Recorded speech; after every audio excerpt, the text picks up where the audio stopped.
usage and additional capex.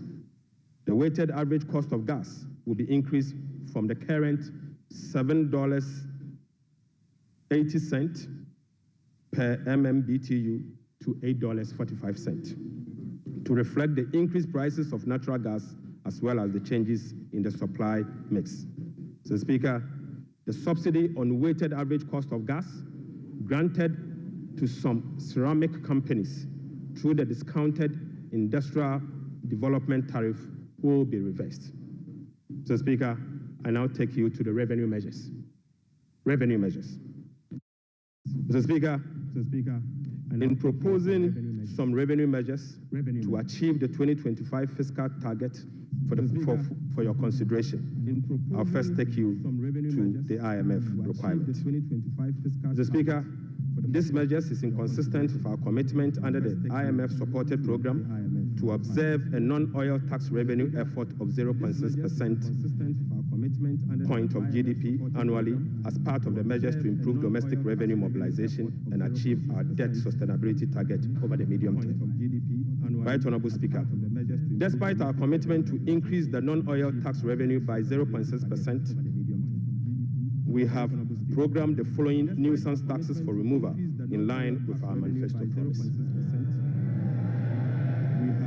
Mr. Speaker, we will abolish the 10% withholding tax on winning from lottery, otherwise known as the betting tax. Mr. Speaker, we will abolish the electronic transfer levy, e-levy of 1%.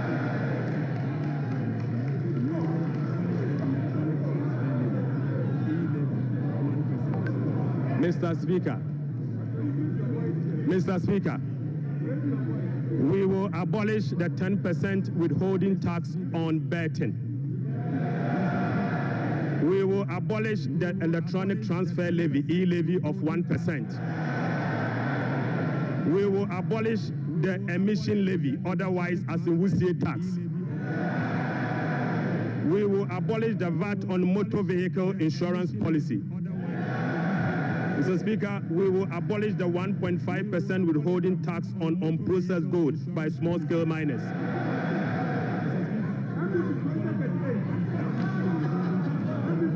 Mr. Speaker, the removal of these taxes will ease the burden on households and improve their disposable income.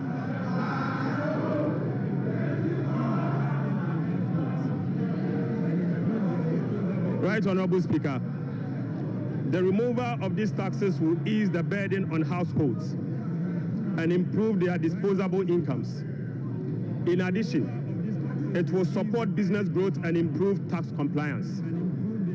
Mr. Speaker, Right, Honorable Speaker, the tax refund account has been abused in recent years. In the last 8 years, a study revealed that 29.1 billion Ghana cedis had accrued to the tax refund account, with only 12.5 billion Ghana cedis, representing 43% of the total accrued amount, being used for tax refund purposes. Mr. Speaker, the study also revealed that 16.6 billion Ghana cedis, representing 57% of the total amount accumulated in the tax refund account, was misapplied. Mr. Speaker, which is a total violation of the Revenue Administration Act, Act 915, and the Public Financial Management Act. Instructively, Mr. Speaker, there were virtually no tax refund arrests over the period. Mr. Speaker, and therefore, we are reducing the current tax refund ceiling by 2 percentage points from 6% to 4% of total revenue, as defined in Section 69 of the Revenue Administration Act, Act 915. Mr. Speaker, by reducing the ceiling on the tax refund from 6% to 4%, Right, Honorable Speaker, we have saved the taxpayer 3.8 billion Ghana cedis. Mr. Speaker, This amount is enough to close the revenue shortfalls from the removal of down account from 6 to 4. It is enough to remove this tax, and the savings will be provided to take care of social interventions. Mr. Speaker, already we have saved 3.8 billion cedis for 2025 alone from one source, and this is enough to close the gap from the taxes we have removed today.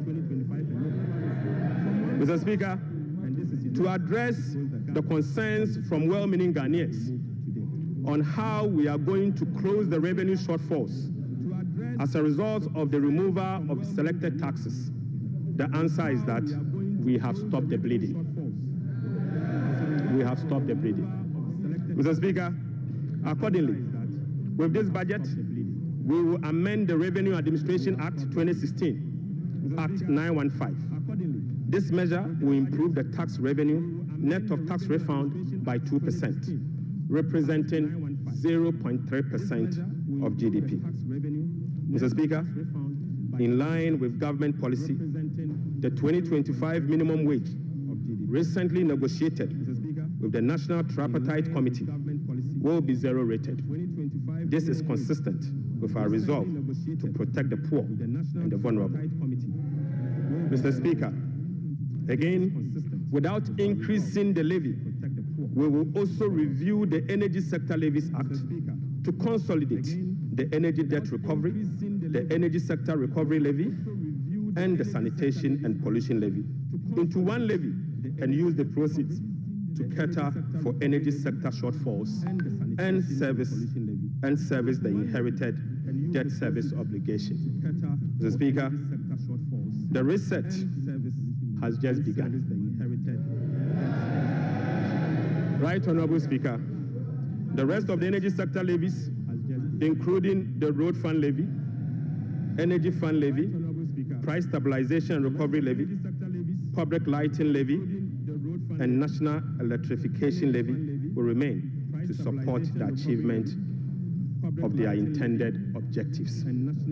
Right, Honorable Speaker, Ghana has not sufficiently capitalized on the benefits of its extractive sector to generate revenue to support development and diversification.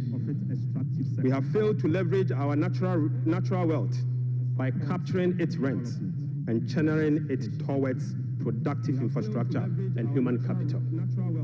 Natural resource rent, which is the difference between the revenue of a commodity and the average cost of producing that commodity, is about 14% of GDP in the case of Ghana. However, Mr. Speaker, revenue from extractive industry is around 1.5% of GDP only. This is because, as a country, we have failed to fully capture the economic rent of our natural resources. Mr. Speaker, whereas global gold prices have seen some significant increase in recent times, Ghana has not been able to take full advantage of the development. Subsequently, Mr. Speaker, we are proposing to increase the Growth and Sustainability Levy from 1% on gross production of mining companies to 3% to enable the nation to have its fair share of the windfall. Mr. Speaker, we also propose to extend the sunset clause to 2028. Mr. Speaker, we also propose to extend the sunset clause of the special import levy to 2028. Mr. Speaker, Ghanaians, Mr. Speaker, Ghanaians and this Honorable House will recall that road tolls on public roads were zero rated in the year 2022. Demand for construction and improvement of roads infrastructure continues to increase, even as substantial arrests and claims in the road sector remains. Right, Honorable Speaker, while the annual average collection from road tolls have not been significant compared to its potential, the existing zero-rated policy for road tolls has increased the situation and dimmed the prospect of raising enough revenue from tolls to road construction and maintenance. Accordingly, Government will work with the stakeholders, including the private sector, to roll out a technology-driven solution to reintroduce road tolls this year as part of the big push. Right, Honorable Speaker, we will also strengthen the legal and regulatory regime for non-tax revenue and enforce the framework to improve service delivery. This will be achieved through the introduction of an overarching non-tax revenue legislation, amendment of existing relevant laws, and the development of a national non-tax revenue strategy and policy. Mr. Speaker, as part of the reforms to improve other non-tax revenue streams, government will explore the operationalization of a regulatory framework for collection, management, and reporting of property rates consistent with our medium-term revenue strategy, 2024 to 2027, and the Local Government Act. Mr. Speaker, we believe that the local authorities must be given the opportunity to collect their own property rates. Mr. Speaker, the current compliance rate for SMEs and personal income tax is below 30%, which is extremely low. Government will embark on an aggressive and sustained tax education campaign in the next 2 to 3 years to ensure improved compliance and tax revenue mobilization. We will also institute a quarterly dialogue on tax issues among the Ghana Revenue Authority, Ministry of Finance, and the business community to ensure that issues affecting businesses are addressed promptly. Mr. Speaker, I now take you to VAT reforms, VAT reforms.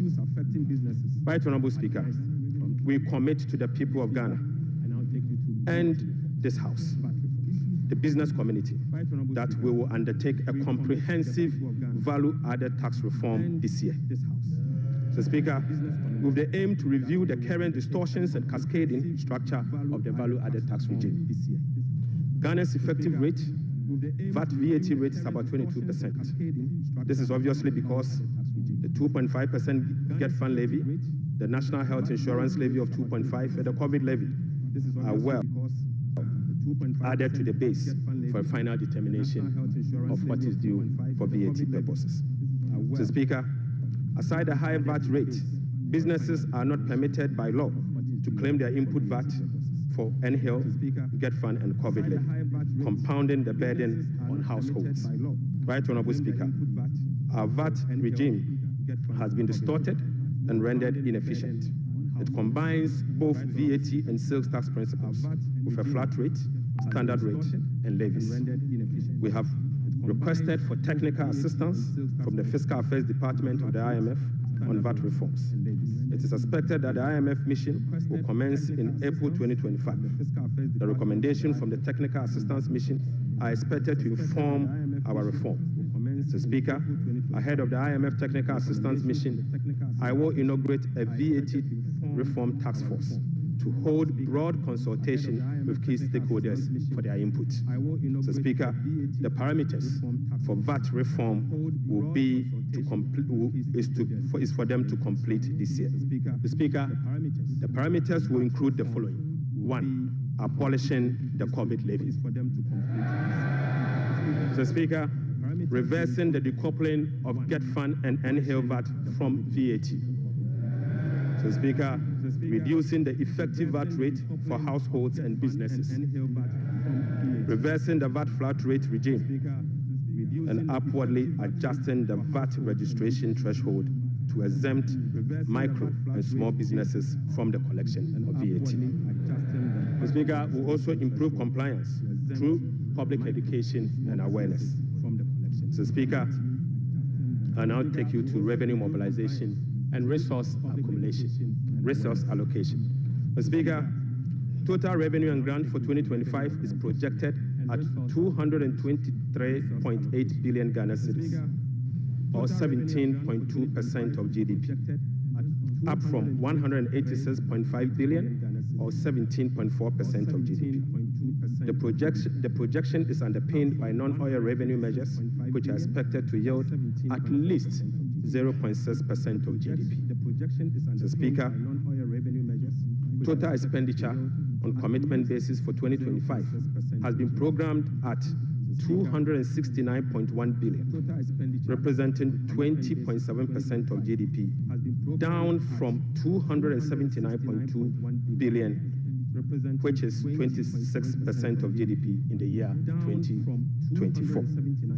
Primary expenditure on commitment basis is projected at 204.7 billion Ghana cedis, representing 15.8% of GDP, which is a significant decline from 232.4 billion, representing 21.7% of GDP in the year 2024. Mr. Speaker, based on the resource allocation from 2025 fiscal year, the total appropriations for the year ending 31st December 2025 is 290,971,212,435 billion Ghana cedis. Mr. Speaker, budget financing. Right Honorable Speaker, based on the estimate for total revenue and grant and total expenditure, the projected overall balance on commitment basis is a deficit of 43.8 billion Ghana cedis, equivalent to 3.1% of GDP. The corresponding primary balance on commitment basis is a surplus of 20.3 billion Ghana cedis, equivalent to 1.5% of GDP. On cash basis, Mr. Speaker, overall balance is a deficit of 56.9 billion Ghana cedis, equivalent to 4.1% of GDP. The corresponding primary balance on cash basis is again a surplus of 7.3 billion, equivalent to 0.5% on GDP. Right Honorable Speaker, the cash deficit of 56.9 billion is expected to be financed from both foreign and domestic sources. The total foreign net financing will amount to 21.4 billion Ghana cedis. Foreign financing will include a provision for financing from IMF ECF program disbursed of 720 billion Ghana cedis and the World Bank Development Policy operations of 600 million Ghana cedis. The residual net domestic financing will amount to 36.9 billion, representing 65% of total financing for 2025. This is expected to be sourced from the issuance of debt at the short end of the domestic market and opening of the domestic market. Mr. Speaker, the government will take steps to reopen the domestic bond market to extend the maturity profile. The reopening will be executed cautiously to establish large-size benchmark bonds that will enhance market liquidity. Right Honorable Speaker, further is to reduce the risk on debt portfolio of government, and we will build cash buffers to support effective implementation of the liability management strategy. Mr. Speaker, this will help smoothing the redemption profile and mitigate refinancing risk associated with Ghana's debt portfolio. Mr. Speaker, the government in 2025 and the medium term will implement liability management operations to manage the risk embedded in the Eurobond debt profile. Right Honorable Speaker, beginning 2025, we will commence the operationalization of Section 37 to Section 44 of the Public Financial Management Act 2016. Mr. Speaker, in doing so, we will be building sufficient buffers in the sinking fund as a landmark reform to manage our public debt. Right Honorable Speaker, I'm pleased to report to the House that following our proactive fiscal management strategy, has that in our engagement with the market, this management strategy has yielded sufficient dividend. Mr. Speaker, on the 7th of January 2025, the NDC government inherited a 91-day Treasury bill rate of 28.19%. Mr. Speaker, just 2 months into this administration, we have successfully reduced this rate to 17.72% as at last Friday. Mr. Speaker, this represents a reduction of over 10%. In other words, 1,047 basis points in just 2 months. Mr. Speaker, similarly, on the 7th January 2024, we inherited a 182-day Treasury bill rate at 28.92%. We have again successfully reduced that rate to 18.97% as at Friday, 7th March 2025.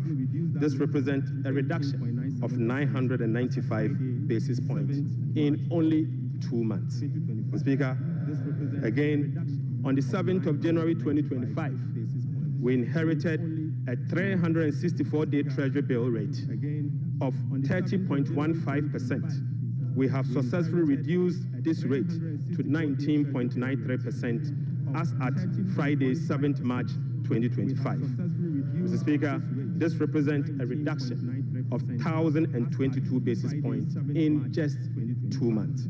Mr. Speaker, on average, rates have fallen by over 1,000 basis points, signifying a strong investor confidence, crowding in the private sector, reducing the cost of doing business, and overall acceptance of economic policies of President John Dramani Mahama, ultimately laying the groundwork for sustained macroeconomic stability. It has been done already. Mr. Speaker, Right Honorable Speaker, the key policy intervention to support economic transformation and job creation agenda include the following. Mr. Speaker, the 24-hour economy aimed at stimulating economic growth by creating an enabling environment for businesses and institutions to operate 24/7 in 3 shifts of 8 hours each to boost production, promote productivity, and generate well-paying jobs. We will be presenting the policy to Parliament in due course for consideration. Accordingly, Mr. Speaker, the Labour Act, the JIPC Act, and other enabling legislations will be reviewed to support the 24-hour economy policy. Right Honorable Speaker, we will roll out the implementation of the $10 billion Big Push policy for strategic infrastructure development to open up the country and drive sustainable economic growth. Right Honorable Speaker, the Ghana Gold Board will be established in the course of the year and as soon as possible. So, Speaker, we will stabilize the Ghana cedi and provide stability to the macroeconomy. We will implement an economic transformational agenda underpinned by structural reforms anchored on promoting modernized agriculture, agribusiness, and value addition for import substitution, export, and job creation. Mr. Speaker, we will complement monetary policy with fiscal and real sector policies to reduce inflation. Food inflation will be reduced through the implementation of the Agriculture for Economic Transformation agenda anchored on our 24-hour economy. Right Honorable Speaker, we will undertake key structural reforms to support inclusive economic growth, fiscal and debt sustainability, sound public financial management, efficient public service delivery, and good governance. The Speaker will restructure the Bank of Ghana to strengthen its independence and operationalize its efficiency mandate. The Speaker will ensure that social protection is adequately catered for in the course of the year. We will use government procurement to drive Made in Ghana agenda to promote production and consumption of Made in Ghana goods. Right Honorable Speaker, to demonstrate this agenda, as I said, I came to this House with a presentation of a bag proudly made in Ghana by Horseman. Mr. Speaker, this should be encouraged. Right Honorable Speaker, beginning this year, we will formalize the export of Ghanaian labor to other countries. We will ensure a structured and beneficial system for Ghanaian workers seeking employment abroad and create safer legal pathway for them to work in foreign countries while protecting their rights and welfare. Mr. Speaker, this will also reduce illegal migration, prevent worker exploitation, and maximize the economic benefits of remittance and boost foreign exchange earners. Mr. Speaker, I now take you to how these resources will be allocated in the year 2025. Mr. Speaker, we will provide a cedi equivalent of $279 million as a revolving fund for the Ghana Gold Board to be able to purchase and export at least 3 tons of gold per week from small-scale miners. Mr. Speaker, we have allocated 13.85 billion Ghana cedis for Big Push project. Mr. Speaker, we have allocated 13.85 billion Ghana cedis for the Big Push program. Mr. Speaker, an amount of 499.8 million Ghana cedis has been allocated for the non-academic fee policy for all first-year students in public tertiary institutions under the No Fee Stress initiatives. Mr. Speaker, we have allocated an amount of 292.4 million Ghana cedis to commence the distribution of free sanitary pads to female students in primary and secondary schools. Mr. Speaker, we have allocated again an amount of 242.5 million Ghana cedis to support the victim of Akosombo Dam spillage. Right Honorable Speaker, we have also allocated an amount of 200 million Ghana cedis to support the victim of tidal wave disaster that recently displaced residents in certain part of Ketu South constituency. Mr. Speaker, the overarching concern, about free secondary education has been its quality and the absence of dedicated sources of financing. His Excellency President John Dramani Mahama has resolved it. Mr. Speaker, let me take this again. The overarching concern about free secondary education has been its quality and the absence of a dedicated sources of funding. His Excellency President John Dramani Mahama has resolved the funding challenges by uncapping the GET Fund. Mr. Speaker, this makes available dedicated funding for full financing of free senior secondary school education and free tertiary education for persons with disability. Mr. Speaker, therefore, Capping and Realignment Act will be amended to uncap the Ghana Education Trust Fund. Mr. Speaker,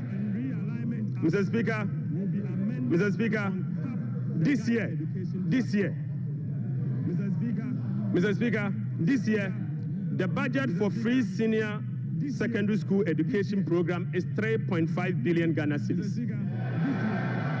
By uncapping the GET Fund, we will be making available an additional 4.1 billion Ghana cedis,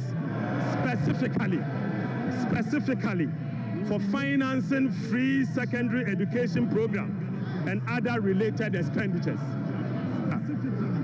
Aside the uncapping of GET Fund, we have also absorbed the debt service made up of interest and principal from the Dache bond that GET Fund contracted. Right Honorable Speaker, we have also allocated an amount of 564.6 million Ghana cedis for the provision of curriculum-based textbooks covering the following. 1. 4 sets of KG books and workbooks for about 2.8 million learners. Mr. Speaker, we have also provided for 4 sets of primary textbooks for about 800,000 learners. Mr. Speaker, we have also provided for 9 sets of SHS textbooks for about 540,000 learners. Right Honorable Speaker, under the school feeding program, budgetary provision has been increased from the 1.3 billion Ghana cedis last year to 1.78 billion Ghana cedis.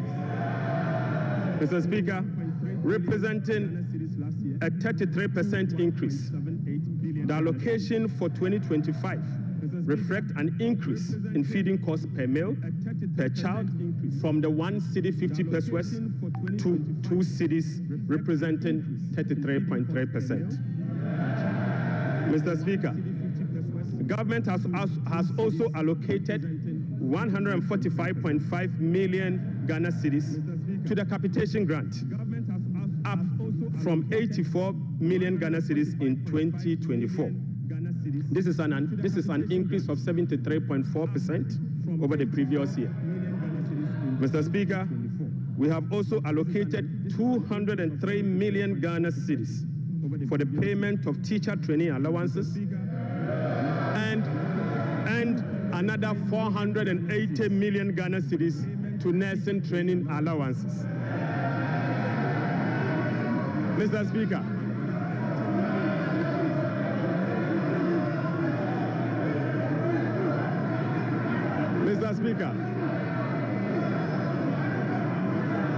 Mr. Speaker, we have uncapped the National Health Insurance Levy. Mr. Speaker, we have uncapped the National Health Insurance Levy. An amount of about 10 billion Ghana cedis has been programmed for the National Health Insurance Scheme. And this amount is expected to be used for the following: claim payments, essential medicine, vaccine payment, free primary health care, the Ghana Medical Care Trust, Mr. Speaker, and bridging the USAID financing shortfall. Mr. Speaker, in the year 2025, government will continue to implement reforms and increase budgetary allocation to enhance the implementation of 4 targeted social protection programs, namely National Health Insurance, the LEAP program, the school feeding program, and the capitation grant. Right Honorable Speaker, under the LEAP program, beneficiaries will be increased from the current 350,000 to 400,000 beginning July 2025.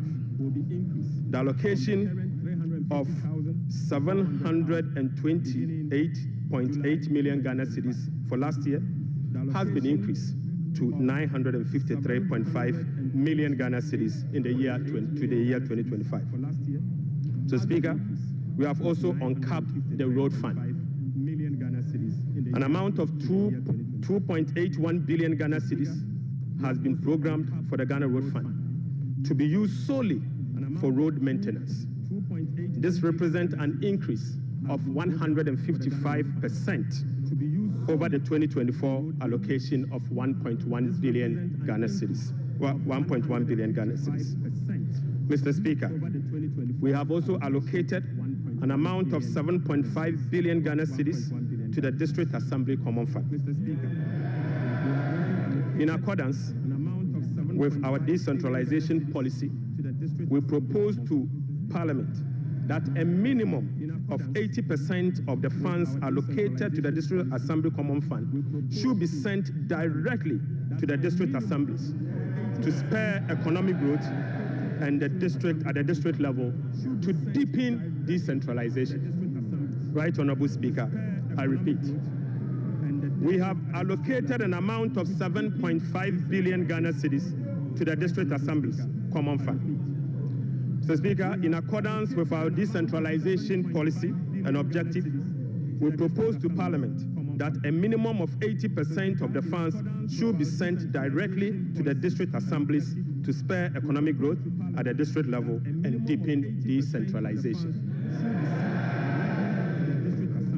Mr. Speaker, it is worth noting that in a stark contrast to what has happened recently at the District Assembly Common Fund, where only 50% of the released amount are sent to the District Assembly for the purposes of running the assemblies. Mr. Speaker, we have also allocated an amount of 1.5 billion Ghana cedis for Agriculture for Economic Transformational Program, of which Feed Ghana, Ghana Grains Development Project, Vegetable Development Project, and Nkoko Nketenkete are all key components of the program. Right, Honorable Speaker, we have also allocated 51.3 million Ghana cedis as seed fund for the establishment of the Women's Development Bank. Mr. Speaker, we have also allocated 300 million Ghana cedis to the National Apprenticeship Program. Mr. Speaker, I repeat, we have also allocated an amount of 300 million Ghana cedis to the National Apprenticeship Program. Right, Honorable Speaker, we have also allocated an amount of 100 million Ghana cedis to the Ejumewura Program. Mr. Speaker, an amount of 100 million Ghana cedis has been allocated to the National Codes Program. Mr. Speaker, another amount of 100 million Ghana cedis has been allocated for the payment of monthly allowance to all Assembly members.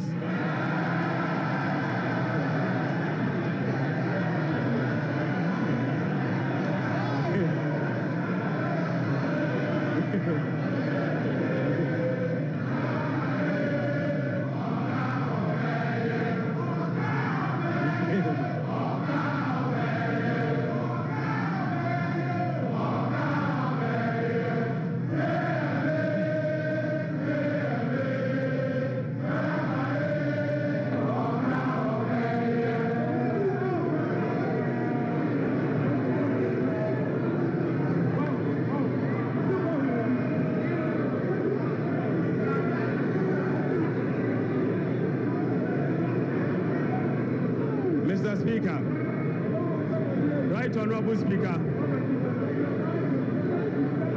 Right Honorable Speaker, sector ministers will be presenting to this House a detailed sectorial performance and outlook, as well as, Mr. Speaker, sector ministers will be presenting to this House a detailed sectorial performance and outlook, as well as sector-specific policy interventions to deal with the challenges of various MDAs. So, Speaker, I want to repeat this. So, Speaker, sector ministers will be presenting to this House a detailed sectorial performance and outlook, as well as specific sector interventions to deal with the challenges of various MDAs. This is indeed a departure from the norm, where ministers of finance present detailed sectorial performance as part of their budget speech. So, Speaker, I believe sector ministers must be made to do so. Right Honorable Speaker, in conclusion, so, Speaker, in conclusion, Mr. Speaker, the state of the economy, as I have presented, does not reflect an economy that has turned the corner. It reflects an economy in severe distress, burdened with debt repayment harms, mismanagement, and lack of accountability. The budget sets Ghana on a path of fiscal responsibility, debt sustainability, macroeconomic stability, and job creation. It is about resetting the economy and restoring hope. Ghanaians reaffirmed their faith in a better future when they actively participated in the National Economic Dialogue on the 3rd and 4th of March 2025. A key outcome of the dialogue was the confirmation that the fundamental problem with our economy is fiscal indiscipline. The NPP administration awarded contracts outside the expenditure framework. They borrowed over and above Ghana's capacity to repay. Mr. Speaker, His Excellency President John Dramani Mahamad's administration will be fiscally disciplined and deliver improved public service to our people in a cost-effective manner. Mr. Speaker, we remain steadfast in meeting the IMF program targets while restoring Ghana's creditworthiness. We have achieved a lot in a short time, but this is only the beginning. Our commitment to reform we will not waver on that, Mr. Speaker. We have achieved a lot in this short time, and our commitment to reform will not waver. Those who doubt our resolve should not underestimate the determination of the people of Ghana, who will no longer tolerate ineffective governance. Together, we will navigate these turbulent times and emerge stronger. Mr. Speaker, we are making serious progress. Right Honorable Speaker, we are making progress. We committed to running a lean, efficient government of 60 ministers. Mr. Speaker, we have delivered. Mr. Speaker, we committed to scrapping the e-levy. We have delivered. Mr. Speaker, we committed to scrapping the Burton tax. We have delivered. Right Honorable Speaker, we committed to eliminate academic fee for first-year public tertiary students. We have delivered. Mr. Speaker, we committed to providing free tertiary education for all people with disability. We have delivered. Mr. Speaker, we committed to providing dedicated source of funding for free secondary education. We have delivered. Mr. Speaker, we committed to distributing sanitary pads to our schoolgirls. We have delivered. Mr. Speaker, we committed to uncap get. We have delivered. Mr. Speaker, we committed to uncap the national health insurance. We have delivered. Right Honorable Speaker, we committed to uncap the road fund to maintain our roads. We have delivered. Mr. Speaker, we committed to hold a national forum on education. We have delivered. Right Honorable Speaker, we committed to hold a national dialogue on the economy. We have delivered.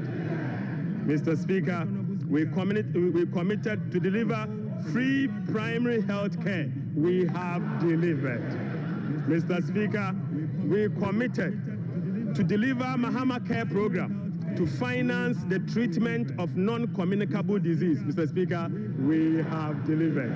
Mr. Speaker, we committed to deliver free textbooks to school children. We have delivered. Mr. Speaker, we committed to begin the